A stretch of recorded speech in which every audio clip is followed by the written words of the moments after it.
1 Kings chapter 19 verse 16 and 19 to 21. Then Elisha left and followed Elijah as his attendant. The Lord said to Elijah, "You shall anoint Elisha, son of Shaphat of Abel-Meholah, as prophet to succeed you." Elijah set out and came upon Elisha, son of Shaphat, as he was plowing with 12 yoke of oxen. He was following the 12th. Elijah went over to him and threw his cloak over him. Elisha left the oxen, ran after Elijah, and said, "Please, let me kiss my father and mother goodbye, and I will follow you." Elijah answered, "Go back. Have I done anything to you?" Elisha left him, and taking the yoke of oxen, slaughtered them. He used the plowing equipment for fuel to boil their flesh, and gave it to his people to eat. Then Elisha left and followed Elijah as his attendant. Elijah's life as a prophet was nearly over. Elijah was persecuted by Ahab. He escapes to the wilderness. God then tells him to go to Zarephath, where he is to live in the house of a widow whose flour and oil jars are miraculously kept full, thus supporting the widow, her son, and Elijah. He then returns, and meets with his persecutor Ahab. He challenges the power of the pagan god Baal's priests and then slays them for their arrogance and pride because their god has proven inferior to the real God.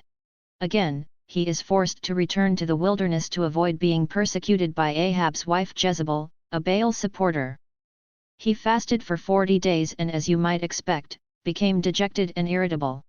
He then flees to the wilderness of Damascus, and is directed to anoint Hazael king over Syria, Jehu king over Israel, and Elisha to be a prophet who will replace him.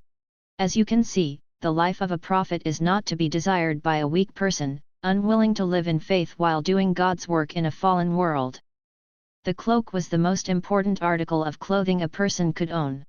It was used as protection against the weather, as bedding, as a place to sit, and as luggage. It could be given as a pledge for a debt or torn into pieces to show grief. Elijah put his cloak on Elisha's shoulders to show that he would become Elijah's successor. Later, when the transfer of authority was complete, Elijah left his cloak for Elisha. A yoke of oxen were animals used to plow and pull wagons or carts. Rather than let the animals go to waste, he cooked them over a fire of the yokes which bound them together for work. When Elisha killed them, it was an act showing his total commitment to Elijah, because he could no longer use the oxen or yoke to plow and had separated himself from the things valued in the world. In this act we see Elisha's total commitment to follow a man of God.